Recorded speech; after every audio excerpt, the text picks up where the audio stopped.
Hello friends, ಇವಾಗ first topic of this chapter so pre fertilisation structures and ಈವೆಂಟ್ಸ್ನ ನೋಡುವ. So much before the actual flower is seen on a plant, the decision that the plant is going to flower has taken place. Several hormonal and structural changes are initiated which lead to the differentiation and further development of the floral primordium. So ಇದರ ಅರ್ಥ ಏನು? So ಒಂದು plant ಅದು ಬೆಳಿಬೇಕು ಅಂತ ಹೇಳಿದ್ರೆ so flowers are very important ಅಂತ ಅರ್ಥ. ಸೊ ಫ್ಲವರ್ಸೇ ನಾನು ಆಗಲೇ ಹೇಳಿದೆ ಅಲ್ವಾ ನಿಮಗೆ, end products like fruit, seeds. So ಬೀಜ ಹಾಕಿದ್ರೇ ಒಂದು ಗಿಡ ಬರೋದು ಅಲ್ವಾ. most of the plants will be growing with the help of seed, and some of the plants will be growing with the help of vegetative reproduction. ಅಂದರೆ vegetative parts ಮೂಲಕ ನಿಮ್ಮ rose ಗಿಡ ಇರಬಹುದು, ಅದನ್ನು ನಾವು ಸ್ಟೆಮ್ ಹಾಕಿದ್ರೆ ಸಾಕು, ಇಟ್ ಸ್ಟಾರ್ಟ್ಸ್ ಫ್ಲವರಿಂಗ್. ಅಂದರೆ ಅದು ಬೆಳೆದು ಫ್ಲವರ್ ಬರುತ್ತೆ ಅಲ್ವಾ. ಸೊ ಹಾಗೆ differentiation process, growth, cell division ಅದೆಲ್ಲ ಇನ್ಕ್ಲೂಡ್ ಆಗುತ್ತೆ. So inflorescence are found which bear the floral buds and then the flowers. ಅಂದರೆ ಮೊಗ್ಗು ಕಚ್ಚುತ್ತೆ ಅಂತ ಹೇಳ್ತೀವಿ ಅಲ್ವಾ. ಸೊ ಆ ಮೊಗ್ಗು ಕಚ್ಚೋದನ್ನು ನಾವು ಇನ್ಫ್ಲಾರೆಸೆನ್ಸ್ ವಿಚ್ ಆರ್ ಫಾರ್ಮ್ಡ್ ಅಂತ ಹೇಳೋದು. ಇವಾಗ ನೀವು ತೆಂಗಿನ ಮರ ತಗೊಂಡ್ರೆ ಹೊಂಬಾಳೆ ಬಿಡುತ್ತೆ ಅಂತ ಹೇಳ್ತೀವಿ ಅಲ್ಲ, ಕಾಯಿ ಬಿಡೋಕ್ಕಿಂತ ಮುಂಚೆ ಹೊಂಬಾಳೆ ಬರ್ತಾ ಇದೆ, ಅದನ್ನು ನಾವು ಇನ್ಫ್ಲಾರೆಸೆನ್ಸ್ ಅಂತ ಕರಿತೀವಿ. ಅಂದರೆ arrangement of flowers or floral buds on the axis of a plant is called as inflorescence. So in the flower the male and female reproductive structures. So already ನಾನು ಬೇಸಿಕ್ ನಿಮಗೆ ಸ್ಟ್ರಕ್ಚರ್ ಹೇಳ್ಕೊಡ್ಬೇಕಾದ್ರೇ ಹೇಳ್ಕೊಟ್ಟಿದ್ದೀನಿ, androecium and gynecium. So andrecium ನೆನಪಿಸ್ಕೊಳ್ಳಿ, it is the male reproductive part of the flower. Gynecium is the female reproductive part of the flower. It will be differentiating and developing. So you would recollect that the andrecium consists of whorls of stamens. Already ನಾವು ಅದನ್ನು ಓದಿದ್ದೀವಿ, ನೆನಪಿನಲ್ಲಿದೆ ಅಲ್ವಾ. So anther and filament constitute stamen which represent the male reproductive organ, and the gynecium represents the female reproductive organ. So ನೆನಪು ಮಾಡ್ಕೊಳ್ಳಿ, gynoecium ಅಲ್ಲಿ ಏನೇನಿರುತ್ತೆ ನಿಮಗೆ, so stigma, style and ovary ಇರುತ್ತೆ. So ಇದಿಷ್ಟು basic concept. So ನಮಗೆ already ಇದ್ರ ಬಗ್ಗೆ ಗೊತ್ತಿದೆ. ಈಗ ಇದರಲ್ಲಿ ನಾವು ಯಾವುದನ್ನು ಸ್ಟಡಿ ಮಾಡ್ತೀವಿ? ಸೊ ದ ಫಸ್ಟ್ ಪಾರ್ಟ್ ನಾವು ಯಾವುದನ್ನು ಸ್ಟಡಿ ಮಾಡ್ತೀವಿ ಅಂತ ಹೇಳಿದ್ರೆ, it will be about the male reproductive structure in the flower. ಅಂದರೆ ಆಂಡ್ರೀಷಿಯಮ್ ಬಗ್ಗೆ ನಾವೇನು ಮಾಡ್ತೀವಿ, ಓದಲಿಕ್ಕೆ ಸ್ಟಾರ್ಟ್ ಮಾಡ್ತೀವಿ. ಸೊ ಮತ್ತೊಮ್ಮೆ ಹೇಳ್ತೀರಾ ಆಂಡ್ರೀಷಿಯಮಲ್ಲಿ ಏನೇನಿತ್ತು ಅಂತ? ಸೊ ಆಂಡ್ರೀಷಿಯಮಲ್ಲಿ ನಾವು ಆಂಥರ್ ಮತ್ತು ಫಿಲಾಮೆಂಟನ್ನು ನೋಡಿದ್ವಿ ಹೌದಲ್ವಾ. ಸೊ ಆಂಥರ್ ಮತ್ತು ಫಿಲಾಮೆಂಟ್ ಎರಡೂ ಒಟ್ಟುಗೂಡಿ ನಾವು ಏನಂತ ಕರಿತಿದ್ವಿ? So we were calling it as stamen. So ಈಗ ನಾವು ನೆಕ್ಸ್ಟ್ ಪಾರ್ಟಿಗೆ ಹೋಗೋಣ, ಸ್ಟೇಮನ್ ಪಾರ್ಟಿಗೆ. ಸೊ ಏನೇನಿದೆ, ಏನು ಓದ್ಕೋಬೇಕು, ಏನು ಇಂಪಾರ್ಟೆಂಟ್ ಈ ಪೇಜ್ನಲ್ಲಿ ಅನ್ನೋದನ್ನು ನೋಡೋಣ. So figure 1.2a. ಸೊ ಇಲ್ಲಿದೆ ನೋಡಿ, this is the structure, shows the two parts of the typical stamen, the long and slender stalk called filament and the terminal generally bilobe structure called anther. So ಈ ಟರ್ಮಿನಾಲಜಿನಲ್ಲಿ ಅವರೇ highlight ಮಾಡಿಬಿಟ್ಟಿದ್ದಾರೆ. 3 terminologies ಇದೆ, ಒಂದು stamen, ಇನ್ನೊಂದು filament, ಇನ್ನೊಂದು anther. So 1 mark ಕ್ವೆಶನಿಗೆ ಅಥವಾ MCQ ಕ್ವೆಶನಿಗೆ ನಮ್ಮ ಕರ್ನಾಟಕ ಸ್ಟೇಟ್ ಬೋರ್ಡ್ ಇರ್ಬೋದು ಅಥವಾ ನೀಟ್ನಲ್ಲಿ ಮ್ಯಾಥ್ ಫಾಲೋಯಿಂಗ್ ಮೇಲೆ ನಿಮಗೆ ಕ್ವೆಶನ್ಸ್ ಕೇಳ್ಬೋದು, ಅಂದರೆ ಡೆಫಿನೇಷನ್ಸ್ ಕೇಳ್ಬೋದು. ಸೊ ಸ್ಟೇಮನ್ ಅಂದರೆ ಏನು? ಸೊ ನಾವು ಆಲ್ರೆಡಿ ಪ್ರೀವಿಯಸ್ ಇದರಲ್ಲಿ ನೋಡಿದ್ದೀವಿ ನೋಡಿ. So androecium consist a whole of stamens representing the male reproductive organ. So ಅದನ್ನು ನಾವು ಸ್ಟೇಮನ್ ಅಂತ ಕರಿತೀವಿ. ಮೋಸ್ಟ್ ಆಫ್ ದಿ ಸ್ಟೂಡೆಂಟ್ಸ್ ಏನು ಮಾಡ್ತಾರೆ, ಕನ್ಫ್ಯೂಸ್ ಮಾಡ್ಕೋತಾರೆ, ಸ್ಟೇಮನ್ಗೆ ಡೆಫಿನೇಷನ್ ಏನು ಬರಿಬೇಕು ಅಂತ ಹೇಳಿ. ಸೊ ದಯವಿಟ್ಟು ಇದನ್ನು ಹೈಲೈಟ್ ಮಾಡ್ಕೊಳ್ಳಿ. ಸೊ ಮತ್ತೊಮ್ಮೆ ಹೇಳ್ತೀನಿ, ಕೇಳಿಸ್ಕೊಳ್ಳಿ ಕರೆಕ್ಟಾಗಿ. The androecium consist of a whole of stamen representing the male reproductive organ. So ಅದನ್ನು ನಾವು ಸ್ಟೇಮನ್ ಅಂತ ಕರಿತೀವಿ. ಸೊ ಬೇಕಾದರೆ ಇಲ್ಲಿ ಒಮ್ಮೆ ನಾವು ನೋಟ್ ಮಾಡ್ಕೊಳ್ಳೋಣ. ಸೊ ಸ್ಟೇಮನ್,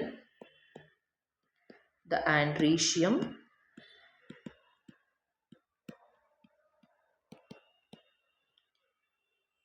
ಏನಿದೆ ನೋಡಿ. So the androecium consist of a whole, consist of a whole of stamen. Check ಮಾಡ್ಕೊಳ್ಳಿ, whole of stamen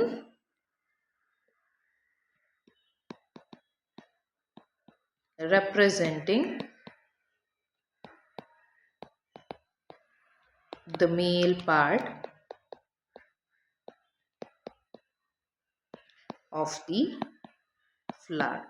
so stamen ಅಂತ ನಿಮಗೆ ಎಲ್ಲಾದರೂ ಕ್ವೆಶನ್ ಬಂದರೆ ಸೊ ಈ ಸ್ಟೇಟ್ಮೆಂಟ್, ಈ ಡೆಫಿನೇಷನ್ ನಿಮ್ಮ ತಲೆನಲ್ಲಿರಬೇಕು. ಮತ್ತೊಮ್ಮೆ ರಿಪೀಟ್ ಮಾಡ್ತೀನಿ. Stamen, the androecium consist, it is a structure or the androecium consist of a whole of stamen. ಅಂದರೆ ಓಲ್ ಅಂತ ಹೇಳಿದ್ರೆ ಗುಂಪು, ತುಂಬ ಜಾಸ್ತಿ ಇರೋದು ಅಂದರೆ 4-5 ಒಟ್ಟಿಗೆ ಇರುತ್ತಲ್ಲ, ಅದನ್ನು ನಾವು ಓಲ್ ಅಂತ ಕರಿತೀವಿ. ಓಕೆನಾ? Whole of stamen representing the male part of the flower. So ಅದನ್ನು ನಾವು ಸ್ಟೇಮನ್ ಅಂತ ಕರಿತೀವಿ. ಹಾಗಾದರೆ ಆಂಥರ್ ಅಂದರೆ ಏನು? ಇಲ್ಲಿ ಕಾಣಿಸ್ತಾ ಇದೆಯಲ್ಲ ನಿಮಗೆ. ಸೊ ಈ ಪಾರ್ಟು ಆಂಥರ್ ಅಂತ ಕರಿತೀವಿ. ಸೊ ಆಂಥರ್ ಅಂತ ಹೇಳಿದ್ರೆ the terminal structure which is generally bilobed. So the terminal bilobed structure is called anther. So next ನೋಡಿ, ಸೊ ಸ್ಟೇಮನ್ ಆದಮೇಲೆ ಆಂಥರ್ ಅಂದರೆ ಏನು ಅಂತ ತಿಳ್ಕೊಳ್ಳಿ. It's very important. The terminal structure, terminal bilobe structure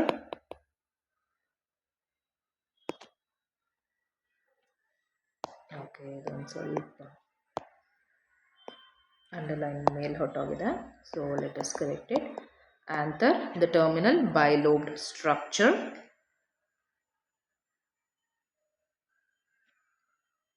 so next ಬಂದ್ಬಿಟ್ಟು ನಮಗೆ filament. So it is the long slender stalk. So ಫಿಲಾಮೆಂಟ್ನ note ಮಾಡ್ಕೊಳ್ಳಿ.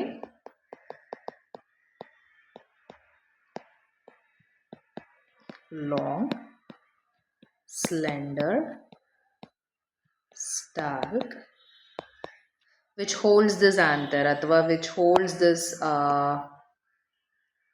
ಬೈಲೋಬ್ಡ್ ಸ್ಟ್ರಕ್ಚರ್ ಅಂತ ಹೇಳಿದ್ರೂ ತೊಂದರೆ ಇಲ್ಲ. So filament, so long slender ಸ್ಟಾಲ್ಕ್ನ ನಾವು ಫಿಲಾಮೆಂಟ್ ಅಂತ ಕರಿತೀವಿ. ಸೊ ಇವಾಗ ಇಂಪಾರ್ಟೆಂಟ್ ಗೊತ್ತಾಗಿದೆ ನಿಮಗೆ. ನೆಕ್ಸ್ಟ್ ಹೋಗೋಣ. The proximal end of the filament is attach to the thalamus. ನಾವು ಹೇಳೋದ್ನಲ್ಲ ಆಗಲೇ ನಿಮಗೆ, ಒಂದು ಬೇಸ್ ಇರುತ್ತೆ, ಬೇಸ್ ಅಥವಾ petal of the flower. So ಇಲ್ಲಿ ನೋಡಿ, so this is the base. ಈ ಬೇಸ್ ಇದೆಯಲ್ಲ, ಈ ಪೆಟಲ್ಸ್ ಮತ್ತು ಇದಕ್ಕೆ ಏನಾಗಿರುತ್ತೆ, ಜಾಯಿನ್ ಆಗಿರುತ್ತೆ ಅದು. ಸೊ ನೆಕ್ಸ್ಟ್ ಬಂದುಬಿಟ್ಟು the number and the length of the stamen are variable. So different ಸೈಜಸಲ್ಲಿ ಇರುತ್ತೆ ಡಿಫ್ರೆಂಟ್ ಫ್ಲವರ್ಸಲ್ಲಿ. And if you collect a stamen each from 10 flowers and arrange them on a slide, you would be able to appreciate the large variation in size seen in the nature. ಅಂದರೆ ಬೇರೆ ಬೇರೆ flower, ಕೆಲವೊಂದು flower ತುಂಬ ಚಿಕ್ಕದಿರುತ್ತೆ, ಕೆಲವೊಂದು flower ತುಂಬ ದೊಡ್ಡದಾಗಿರುತ್ತೆ. So anther is of different size. ಅಂದರೆ ನಿಮಗೆ ಹೋಲ್ ಸ್ಟೇಮನ್ ಏನಾಗಿರುತ್ತೆ, ಡಿಫ್ರೆಂಟ್ ಸೈಜಸಲ್ಲಿ ಇರುತ್ತೆ. So careful observation of each stamen under a dissecting microscope and making neat diagrams would elucidate the range in shape and attachment of anthers in the different flowers. So ನೀವೊಂದು dissection ಮೈಕ್ರೋಸ್ಕೋಪ್ನ ಇಟ್ಕೊಂಡು ಈ ಸ್ಟ್ರಕ್ಚರ್ಸ್ನ different ಫ್ಲವರ್ಸಲ್ಲಿ ನೀವು collect ಮಾಡಿ ಅದನ್ನು observe ಮಾಡಿದ್ರೆ ನಿಮಗೆ ಅದೇನಂತ ಗೊತ್ತಾಗುತ್ತೆ, ಡಿಫ್ರೆಂಟ್ ಸ್ಟ್ರಕ್ಚರ್ಸು ನಿಮಗೆ ಗೊತ್ತಾಗುತ್ತೆ, ಡಿಫ್ರೆಂಟ್ ಸೈಜಸ್ ಆ್ಯಂಡ್ ಶೇಪ್ಸಲ್ಲಿ ಇದೆ ಅಂತ ಹೇಳಿ. ಸೊ ನೆಕ್ಸ್ಟ್ ಬಂದುಬಿಟ್ಟು ನಮಗೆ ಟಿಪಿಕಲ್ ಏಂಜಿಯೋಸ್ಪರ್ಮ್ ಆಂಥರ್. ಸೊ ಆಲ್ರೆಡಿ ಬೈಲೋಬ್ಡ್ ಅಂತ ಹೇಳಿದ್ದೀವಿ ನಾವು. ಇಲ್ಲಿ ನೋಡಿ ಬೈಲೋಬ್ಡ್, ಇಲ್ಲೊಂದು ಲೋಬ್ ಇದೆ, ಇಲ್ಲೊಂದು ಲೋಬ್ ಇದೆ. ಸೊ 2 ಲೋಬ್ ಇರೋದ್ರಿಂದ, so this is 1, this is 2, we call it as bilobed structure. Lobe ಅಂತ ಹೇಳಿದ್ರೆ ನಿಮಗೆ 2 ಹೀಗೆ ಸ್ಟ್ರಕ್ಚರ್ ಇದೆ. So it is bilobed with each lobe having 2 theca. So 2 theca ಅಂತ ಹೇಳಿದ್ರೆ it is the space. ಇಲ್ಲಿ ನೋಡಿ, ಇಲ್ಲಿ ಒಂದು ಸ್ಪೇಸ್ ಇದೆ, ನಿಮಗೆ ಇಲ್ಲೊಂದು ಸ್ಪೇಸ್ ಇದೆ. ಸೊ ಬೈಲೋಬ್ಡ್ ಸ್ಟ್ರಕ್ಚರ್, ಇದು ಒಂದು ಸ್ಟ್ರಕ್ಚರ್ ಅಲ್ವಾ. ಸೊ ಈ ಒಂದು ಸ್ಟ್ರಕ್ಚರಲ್ಲಿ ನಿಮಗೆ 2 ಸ್ಪೇಸ್ ಇರೋದ್ರಿಂದ we call it as theca. Theca ಅಂತ ಹೇಳಿದ್ರೆ it is the space. So hence we call it as dithecous. Often a longitudinal groove runs lengthwise separating the theca. ಸೊ ಇಲ್ಲಿ ನೋಡಿ, ಇಲ್ಲಿ ಒಂದು ಲಾಂಗಿಟ್ಯೂಡಿನಲ್ ಗ್ರೂವ್ ರನ್ ಆಗ್ತಾ ಇದೆಯಲ್ವಾ. ಸೊ ಎರಡನ್ನೂ ಏನು ಮಾಡುತ್ತೆ, ಸಪ್ರೇಟ್ ಮಾಡುತ್ತೆ. And let us understand the various types of tissues and their organisation in transfer section of an anther. So the bilobed nature of an anther is very distincts in the transfer section of the anther. The anther is a 4-sided tetragonal. ಇಲ್ಲಿ ನೋಡಿ, 1 2 3 4. So ಹೀಗೆ ನಿಮಗೆ 1, so 2 1 2. So 1 2 3 4 tetragonal structure. Tetra ಅಂತ ಹೇಳಿದ್ರೆ 4. So tetragonal structure. ಬೈಲೋಬ್ಡ್ ಅಂದರೆ 2, ಇದು 2, ಇದು 1 and 2, that is called bilobed. ಆಯಿತಾ, ಕನ್ಫ್ಯೂಷನ್ ಜಾಸ್ತಿ ಮಾಡ್ಕೋಬೇಡಿ. So this is theca. ಈ ಸ್ಪೇಸ್ ಇದೆಯಲ್ಲ, ಇದನ್ನು ಥೀಕಾ ಅಂತ ಕರಿತೇವೆ. ಸೊ 2 ಸ್ಪೇಸ್ ಇರೋದ್ರಿಂದ ನಾವು ಅದನ್ನು ಏನಂತ ಕರಿತೀವಿ, ಡೈಥೀಕಸ್ ಅಂತ ಕರಿತೀವಿ. ಸೊ ಟೆಟ್ರಾಗೋನಲ್ 4 ಸೈಡ್ ಸ್ಟ್ರಕ್ಚರ್ ಇರೋದ್ರಿಂದ ನಾವು ಅದನ್ನು ಏನಂತ ಕರಿತೀವಿ, V call it as tetragonal structure consisting of 4 microsporangia located at the corners of the each lobe. So ಈ ಕಾರ್ನರ್ಸಲ್ಲಿ ಇರೋದ್ರಿಂದ ಅದನ್ನು ನಾವು ಮೈಕ್ರೋಸ್ಪೊರಾಂಜಿಯಾ ಅಂತ ಕರಿತೀವಿ. ಸೊ ಓಕೆ ಮ್ಯಾಮ್, ಏನು ಇಂಪಾರ್ಟೆಂಟು, ಏನು ಎಲ್ಲಿ ಕಲ್ತ್ಕೊಬೇಕು? So already we know anther is a bilobed structure ಅಂತ ಹೇಳಿ. So explain the structure of anther ಅಂತ ಏನಾದರೂ ನಿಮಗೆ ಕ್ವೆಶನ್ ಕೇಳಿದ್ರೆ 2 ಮಾರ್ಕಿಗೆ ಕೇಳಬಹುದು. So explain the structure of anther ಅಂತ ಕೇಳಿದ್ರೆ ನೀವು ಏನು ಬರೀಬೇಕು, ಸೊ ಏನು ಆನ್ಸರ್ಸ್ ಬರೀಬೇಕು ಅನ್ನೋದನ್ನು ನೆನಪಿಟ್ಕೊಳ್ಳಿ. ಸೊ ಫಸ್ಟ್ ಪಾಯಿಂಟ್ ನಾವು ಏನು ಬರಿತೀವಿ ಅಂತ ಹೇಳಿದ್ರೆ ಆಂಥರ್ ಇಸ್ ಬೈಲೋಬ್ಡ್.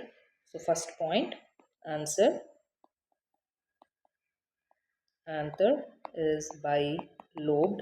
ಗೊತ್ತಿದೆ ನಿಮಗೆ ಬೈಲೋಬ್ಡ್ ಅಂದರೆ ಏನು ಅಂತ ಹೇಳಿ. ಇಲ್ಲಿ ಸೈಡಲ್ಲಿ ನಾನು ನಿಮಗೆ ಗೊತ್ತಾಗಲಿ ಅಂತ ಬರಿತೀನಿ. So bilobed with each lobe having 2 theca. So next point each lobe having 2 theca.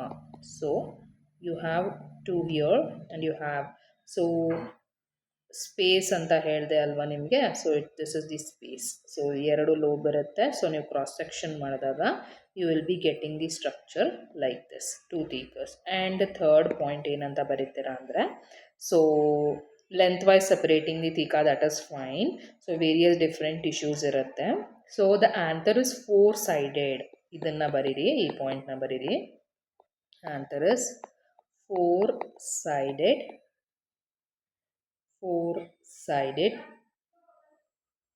and it is called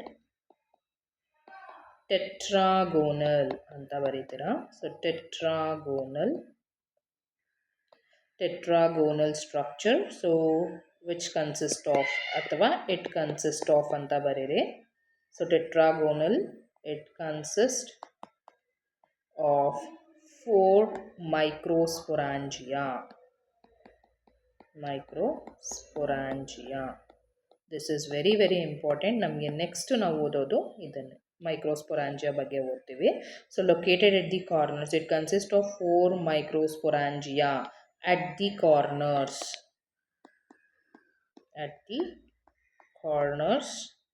So explain the structure of anther. So number 1 question ನಮಗೆ ನಿಮಗೆ 2 ಮಾರ್ಕ್ಸಿಗೆ ಬರುತ್ತೆ ಅಂತ ಹೇಳಿದ್ರೆ, so 4 points, always be ready with 4 points for all the 2 marks question. So explain the structure of anther. Anther is bilobed, each lobe is having 2 theca. Anther is 4-sided and it is called tetragonal. It consists of 4 microsporangia at the corners. So ishtuna ನೀವು ಬರೆದ್ರೆ it is well versed. So ನಮ್ಮ next topic, so ಇದು introduction for the stamen ಆಯಿತು. ಹಾಗಾದರೆ ಈಗ ನಾವು ಮೈಕ್ರೋಸ್ಪೊರಾಂಜಿಯಂ ಒಳಗಡೆ ಹೋಗ್ತೀವಿ. ಮೈಕ್ರೋಸ್ಪೊರಾಂಜಿಯಾ ಅಂದರೆ ಏನು ಅಂತ ತಿಳ್ಕೊತೀವಿ. ಸೊ ಈ ಟಾಪಿಕ್ ಐ ಹೋಪ್ ನಿಮ್ಗೆಲ್ರಿಗೂ ಅರ್ಥ ಆಗಿದೆ ಅಂತ ಅನ್ಕೋತೀನಿ. ಸೊ ಏನಾದರೂ ಡೌಟ್ಸ್ ಇದ್ದರೆ ಕಮೆಂಟ್ ಸೆಕ್ಷನಲ್ಲಿ ತಿಳಿಸ್ಕೊಡಿ. ಸೊ ಇದನ್ನು ಒಮ್ಮೆ ರಿವೈಸ್ ಮಾಡ್ಕೊಳ್ಳಿ. After a short break we will start with structure of ಮೈಕ್ರೋಸ್ಪೊರಾಂಜಿಯಂ.